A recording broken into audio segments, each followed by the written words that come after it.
नमस्कार। 4 मई का इंतजार एक लंबे समय से किया जा रहा था और फाइनली वो दिन आ चुका है जब बंगाल में भगवामय हो चुका है पूरा का पूरा बंगाल। ऐतिहासिक जीत मिली है इस बार भाजपा सरकार को। तो वहीं ममता दीदी 95 सीटों से ऊपर ही नहीं आ पा रही है और इसी के चलते एक बार फिर जाने माने एस्ट्रोलॉजर अंकित अग्निहोत्री जी की प्रिडिक्शंस ट्रू हुई है, सत्यता की कसौटी पर खरी उतरी है। दिसंबर 2024 में ही उन्होंने 4 मई की तस्वीर दिखा दी थी। सबसे पहले तो सर स्वागत है आपका हमारे इस चैनल में, और आपकी जो भविष्यवाणी सत्य सिद्ध हुई है इस पर आपका क्या रिएक्शन है? देखिए, बहुत बहुत नमस्कार और जय श्री राम। देखिए, हमने बंगाल को लेके, अरविंद केजरीवाल को लेकर बहुत सारी हमने प्रेडिक्शंस की थी, पॉलिटिकल प्रेडिक्शंस, लेकिन इस प्रेडिक्शन का इंतज़ार मुझे भी था। और आज जब ममता बनर्जी हार चुकी हैं और बीजेपी एक बड़े बहुमत की ओर जा रही है, तो निश्चित रूप से मैंने कहा था ये विवेकानंद का बंगाल है, ये सुभाष चंद्र बोस का बंगाल है, यहाँ पर ये राममय होने वाला है और बंगाल का एक स्वर्णिम युग, गोल्डन युग आने वाला है। तो बंगाल के लिए तो समय बहुत बेहतर और बहुत अच्छा है। अब चाहे अभी हम बैठे हैं दोपहर में और चाहे जितना बड़ा मिरेकल हो जाए, ममता बनर्जी का चार्ट हमने देख के यही कहा था कि वो अपना लास्ट इलेक्शन लड़ रही हैं और राजनीतिक आभा मंडल से अब उनकी जो छवि है वो धूमिल हो चुकी होगी।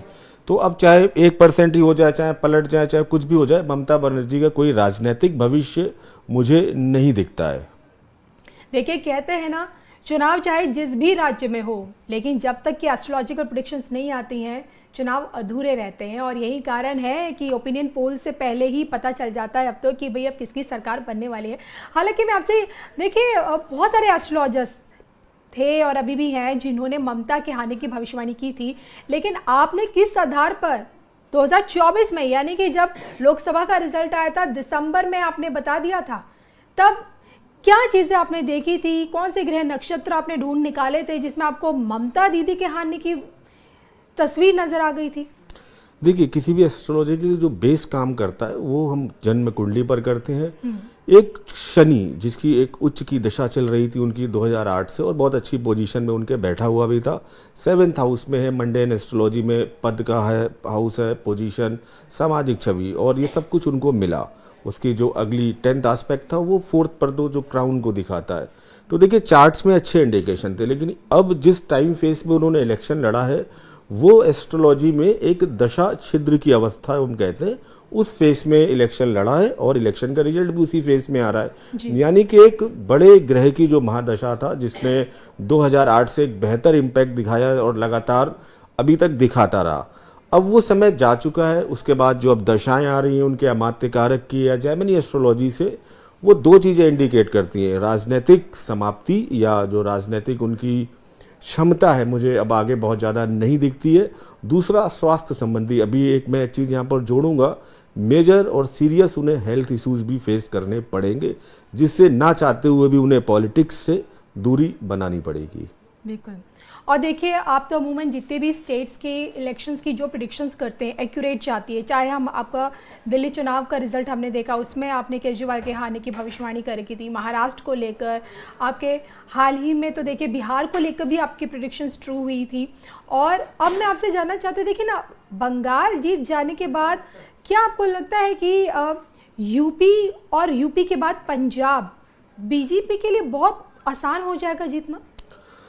यूपी का मैं आपको एक तो क्लियर कर दूं कि यूपी में बीजेपी इलेक्शन जीत रही है, लेकिन यहाँ इलेक्शन में, देखिए, ये भी हमारी पुरानी प्रेडिक्शंस है, बस मैं उनको रिपीट कर रहा हूँ। हालांकि मेरे बाद मैं बहुत इत्मीनान से कह सकता हूँ, आप जाके चेक कर सकते हैं, मेरे बाद बहुत लोगों ने उनको कहा है योगी जी के नेतृत्व में बीजेपी की सरकार बनेगी, या तो चुनाव से कुछ महीने पहले या चुनाव के कुछ महीने बाद योगी जी का एक नेतृत्व परिवर्तन हो सकता है, वो केंद्र की राजनीति में आ सकते हैं।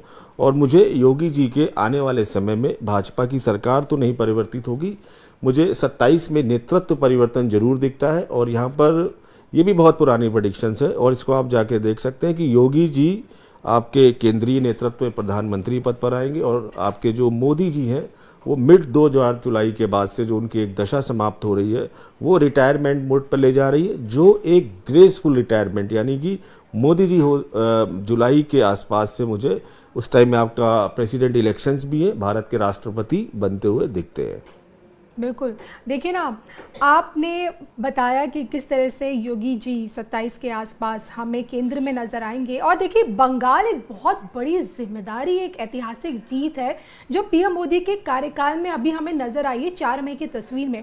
ये ज़िम्मेदारी अगर बाद में योगी जी के हाथों में जाती है तो क्या आपको लगता है कि योगी जी की नेतृत्व शक्ति में जब वो केंद्र में आ जाएँगे तब बंगाल इसी तरह भगवा में रहेगा? कुछ चेंजेस तो आपको देखिए, कुछ नज़र बंगाल अब यहाँ से भगवामय स्थिति में रहेगा। रामनवमी को भव्य यात्राएं निकलेंगी, श्री राम की गूंज से पूरा बंगाल राममय होगा। ये ज्ञान की भूमि थी, ये बुद्धि की भूमि थी, ये आविष्कारों की भूमि थी। तो वापस से बंगाल अपने पुरातन गौरव को दोहराएगा। योगी जी बंगाली नहीं, योगी जी के नेतृत्व में भारत हिंदुत्व की पराकाष्ठा या चरम सीमा पर होगा। 2044 तक कम से कम योगी जी भारत के प्रधानमंत्री रहेंगे। अयोध्या की जो परिणति थी या जो अयोध्या की नियति थी वो मोदी जी के हाथ में थी, लेकिन जो मथुरा और काशी में आपकी प्राण प्रतिष्ठा होते हुए, धर्म पताका फहराते हुए आप योगी जी को देखेंगे। और भारत के लिए जो समय है, मेरे एक प्रेडिक्शन आप याद रखिएगा, हिंदुत्व और सनातन अपनी एक्सट्रीम पोजीशन पर जाएगा। जिसके जो ध्वज वाहक होंगे वो योगी आदित्यनाथ जी होंगे। डेस्टिनी ने उनको ये काम दिए हुए हैं, बहुत प्रबल उनके चार्ट्स में कॉम्बिनेशंस हैं, और ये हम और आप होते हुए देखेंगे। आपने तो बंगाल को ज्ञान की, बुद्धि की, आविष्कारों की भूमि बता दिया है, तो और ध्वजवाहक अगर सामने योगी आदित्यनाथ जी खड़े हों तो क्या मैं ये समझूं कि अब बंगाल के रास्ते ही विश्व गुरु दोबारा से पुनः प्राप्ति हो पाएगी पद की? बिल्कुल। भारत की महादशाओं की अगर हम भारत की गणनाएं करें तो भारत में भी मंगल की दशा चल रही है, उसके बाद भारत में राहु की महादशा आनी है। मैं एक प्रेडिक्शन और दे देता हूँ, भारत विश्व में ज्ञान में, टेक्नोलॉजी के मामले में नंबर 1 होगा। हमारे जो बच्चे हैं वो काम करने अभी कैलिफोर्निया जाते हैं, और आप देखिएगा जब भारत में राहु की महादशा आएगी तो चाहे वो सेमीकंडक्टर्स हों, चाहे सिलिकॉन चिप्स हों, चाहे आईटी एआई इलेक्ट्रिकल का मामला हो, चाहे मशीन लर्निंग का मामला हो, चाहे रोबोटिक्स का मामला हो, भारत नंबर 1 होगा। कैलिफोर्निया और यूरोप से लोग भारत में जॉब करने आएंगे। भारत इस तकनीकी ज्ञान में बेजोड़ होने वाला है, क्योंकि राहु हमें यही जितनी भी एडवांस टेक्नोलॉजीज़ हैं इनको देता है। भारत की वृषभ लग्न की कुंडली में राहु बहुत स्ट्रॉन्ग पोजीशन में बैठा है। देखिए, अगर देखे जाए पीएम मोदी जी की अगर कुंडली को देखें तो 2014 से लेकर अब तक यानी कि 2026 तक उनके आगे जो भी प्रतिद्वंदी रहा वो हमेशा हमें औंधे मुंह नीचे ही गिरा हुआ मिला है।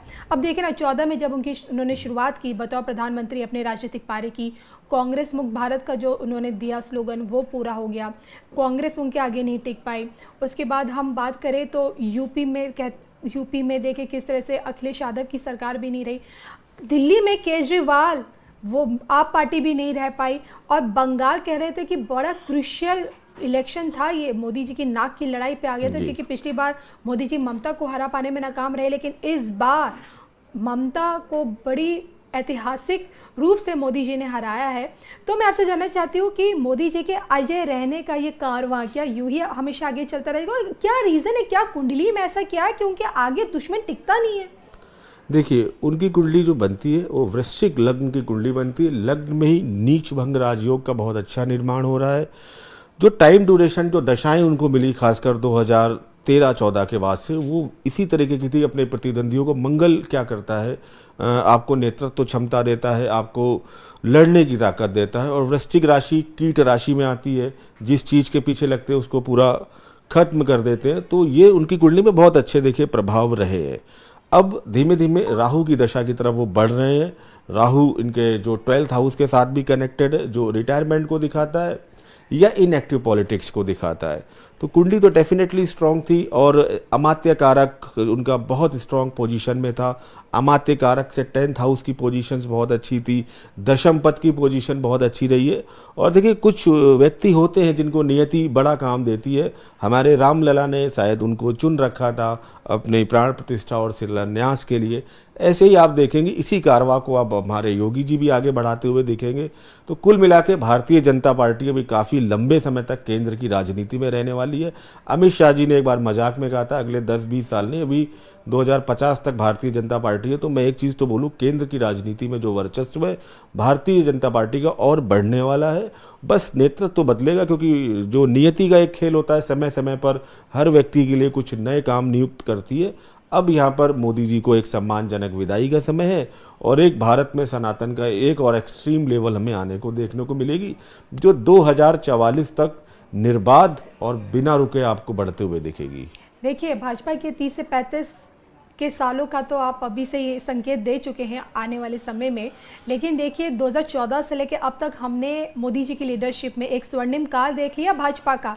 और जैसे कि आप अब योगी जी के सेंटर में आने की भविष्यवाणी कर रहे हैं, तो क्या हम ये समझे कि योगी के स्वर्णिम काल में भी भाजपा इसी तरह अजय रहेगी, कोई चुनाव नहीं हारने वाली है? देखिए, केंद्र की राजनीति में तो अजय रहने वाली है। यहाँ पर कहीं पर भी कोई मुझे और प्रधानमंत्री बनता हुआ नहीं दिखता है। मोदी जी के बाद योगी जी, और योगी जी भारत में आज़ादी के बाद सबसे लंबे समय तक प्रधानमंत्री रहने वाले व्यक्ति आपको बनेंगे। और इनके नेतृत्व में भी भारतीय जनता पार्टी बहुत अच्छा करेगी। मिथुन लग्न की कुंडली है, 11:45 का टाइम है, उनकी 6 अप्रैल 1980 को स्थापना हुई थी। मिथुन लग्न की कुंडली से बहुत अच्छी उनकी अभी दशाएं चल रही हैं और ये चलती रहेंगी। देखिए, कुंडली का जो डिटेल्ड एनालिसिस होता है एक पैटर्न्स को दिखाता है कि ये व्यक्ति जो अभी कर रहा है, आगे आने वाले टाइम में आउटकम दशाएं क्या उस पैटर्न को और बेटर कर रही हैं कि डाउन कर रही हैं। अगर हम उनका डिटेल एनालिसिस करते हैं तो जो आउटकम दशाएं हैं वो और बेटर हैं। अमात्य कारक या जो चर दशाएं हैं ये और बेटर कंडीशंस में हमें इन इंडिकेशंस को दिखा रही हैं। तो हम ये कह सकते हैं कि जो समय अभी चल रहा है इससे भारतीय जनता पार्टी के लिए भी और बेहतर समय आना बाकी है।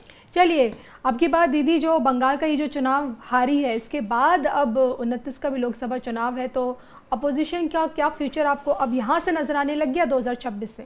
देखिए, दीदी के बारे में तो मैं आपको क्लियर भविष्यवाणी दे दूं कि दीदी अब आपको केंद्र की राज्य की राजनीति से तो अलविदा ले ही चुकी है। केंद्र की राजनीति में भी कुछ नहीं बचा है। अब जो उनका जीवन है ये वानप्रस्थ आश्रम वाला है, जिसमें वो संन्यास ले लें, ज़्यादा बेहतर है। क्योंकि भारतीय राजनीति में मुझे उनकी कोई प्रभावशाली उपस्थिति नहीं दिखती। रही कांग्रेस की बात, तो जो कांग्रेस के चार्ट हम पढ़ते हैं उस चार्ट के अकॉर्डिंग मैं ऑलरेडी प्रेडिक्शन कर भी चुका हूँ। बहुत जल्दी आपका जो गांधी परिवार है इसके हाथ से आपको जो चुनाव चिन्ह है पंजा छिनता हुआ दिखेगा। इट मीन्स उसी तरीके की आपकी कांग्रेस पे विघटन होगा जैसे शरद पवार के एनसीपी से शरद पवार से प्रभुत्व छिना, ठाकरे परिवार से छिना। आने वाले टाइम में कांग्रेस से गांधी परिवार का जो आधिपत्य है वो समाप्त होता हुआ दिखेगा। राहुल गांधी का कोई बहुत बेटर फ्यूचर मुझे पॉलिटिक्स में नहीं दिखता है और डाउनफॉल की तरफ ही जाएंगे। मे बी अगर गांधी परिवार का प्रभाव समाप्त होता है तो धीमे धीमे कई वर्ष लगेंगे कांग्रेस को अपने आप को इस्टेब्लिश करने में। तो अभी एक हमें मजबूत विपक्ष तो नहीं दिखता है। बिल्कुल। तो ये थे मेरे साथ अग्निहोत्री जी, जिनकी बैक टू बैक सत्य होती भविष्यवाणियों में फाइनली पश्चिम बंगाल ने भी ममता दीदी को बाय बाय बोल दिया है। अब ये देखना दिलचस्प होगा कि अब भगवा में बंगाल आगे कैसा करता है, कितनी ग्रोथ उसको मिलती है। इसी के साथ मुझे और अंकित जी को इजाज़त दीजिए और आप देखते रहिए हमारे चैनल को।